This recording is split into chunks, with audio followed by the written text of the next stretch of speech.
Sir ಈಗ Lok Sabha election MP election ಬರ್ತಾ ಇದೆ. ನಿಮ್ಗೆ ಯಾರು ಬರಬೇಕು ಅನ್ಸುತ್ತೆ? ಕಾಂಗ್ರೆಸ್. ಯಾಕೆ ಸರ್ ಕಾಂಗ್ರೆಸ್ ಯಾಕೆ? ಕಾಂಗ್ರೆಸ್ ಎಲ್ಲರಿಗೂ ಅನುಕೂಲ ಮಾಡ್ಯಾರ. ಏನೇ ಅನುಕೂಲ ಆಗಿದೆ ಇಲ್ಲಿವರೆಗೂ? ಎಲ್ಲ ಅನುಕೂಲ ಆಗೈತಿ. ಅವ್ರು ಏನು 5 ಗ್ಯಾರಂಟಿ ಕೊಟ್ರಲ್ಲ, 5 ಗ್ಯಾರಂಟಿ ಎಲ್ಲ ಅನುಕೂಲ ಆಗೈತಿ.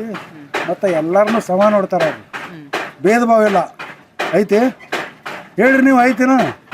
ನೀವು ಹೇಳ್ಬೇಕಲ್ಲ. ಭೇದ ಭಾವ ಇಲ್ಲ ಅವ್ರ ಕಡೆ. ಕಾಂಗ್ರೆಸ್ದವ್ರ ಕಡೆ ಭೇದ ಭಾವ ಇಲ್ಲ. ನಾವು ಯಾರಿಗೂ ಹೆಸರು ಇಡೋದಿಲ್ಲ. ಕಾಂಗ್ರೆಸ್ದವ್ರ ಕಡೆ ಭೇದ ಭಾವ ಇಲ್ಲ. ಅದಕ್ಕೆ ನಾವು ಕಾಂಗ್ರೆಸ್ ವೋಟ್ ಹಾಕ್ತೀವಿ. ಸರ್ ಈಗ ಕಾಂಗ್ರೆಸ್ ಕಡೆಯಿಂದ ಅಂಜಲಿ ನಿಂಬಾಳ್ಕರ್ ಅಂದ್ಕೊಂಡಿದ್ರೆ. ಅಂಜಲಿ ನಿಂಬಾಳ್ಕರ್ ಅಂತ ಕ್ಯಾಂಡಿಡೇಟ್ ಏನು ಹೆಂಗ್ ಹೇಳ್ಬೋದು ಅವ್ರ ಬಗ್ಗೆ? ಅಂಜಲಿ ನಿಂಬಾಳ್ಕರ್ ಅಡ್ಡಿ ಇಲ್ಲ. ಮೊದಲ ಇದು MLA ಇದ್ರು ಅವರು. ಈಗ MP ಆಗ್ಲಕ್ಕೆ ಅಡ್ಡಿ ಇಲ್ಲ. ಅವರು ಡಾಕ್ಟರ್ ಅದಾರ. ಗೆಲ್ಬೋದಂದ್ರೆ ನಮ್ಮ ಅಭಿಪ್ರಾಯ ಲೆವೆಲ್ ಇದೆ.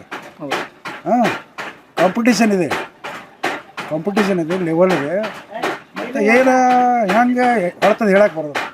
ಜನರ ಮೂಡ್ ಹೆಂಗೆ ಬರ್ತದೆ, ಒಂದು ತಾಸಿನ ಮೂಡು ಒಂದು ತಾಸಿಗೆ ಇರೋದಿಲ್ಲ, ಒಂದು 5 ನಿಮಿಷದ ಮೂಡು 5 ನಿಮಿಷಕ್ಕೆ ಇರೋದಿಲ್ಲ. ಎಲೆಕ್ಷನ್ ದಿವಸ ಏನಾಗ್ತದೆ ಅದೇ ಖರೆ. ಈಗ ನಾವು ಎಷ್ಟು ಇದು ಮಾಡಿದ್ರೂ ಅದೆಲ್ಲ ಸುಳ್ಳು. ಎಲೆಕ್ಷನ್ ದಿವಸ ಏನಾಗ್ತದಲ್ಲ 5 ನಿಮಿಷದ ಇದು 5 ನಿಮಿಷ ಇರೋದಿಲ್ಲ. ಆಮೇಲೆ ಅದು ಏನದ ನಿಂಬಾಳ್ಕರ ಗೆಲ್ಲೋದು ಎಲ್ಲರಿಗೂ ಒಂದು ಲೆವೆಲ್ ನೋಡ್ತಾರೆ ಕಾಂಗ್ರೆಸ್ ಪಾರ್ಟಿ ಅಂದ್ರೆ. ಈಗ ಯಾವುದೂ ಪಾರ್ಟಿ ಭೇದ ಭಾವ ಮಾಡಿಲ್ಲ ಅವರು. ಯಾರಿಗೂ ಜಾತಿ ಈ ಜಾತಿ ಕೊಡೋದಿಲ್ಲ, ಆ ಜಾತಿ ಕೊಡೋದಿಲ್ಲ ಅಂದಿಲ್ಲ. ಎಲ್ಲರಿಗೂ ಕೊಡಕತ್ತಾರ ಅವರು. BJP ಇರಲಿ, ಕಾಂಗ್ರೆಸ್ ಇರಲಿ, JDS ಇರಲಿ, ಯಾರಿಗೂ ಭೇದ ಭಾವ ಇಲ್ಲ. ಎಲ್ಲರಿಗೂ ಕೊಡ್ತಾರೆ. ಆದರೆ ಏನೋ ಒಂದು ಕಾರಣಾಂತರದಿಂದ ಸ್ವಲ್ಪ ಆ ಕಡೆ ಆಗಿರ್ಬೋದು ಒಬ್ಬೊಬ್ಬರಿಗೆ.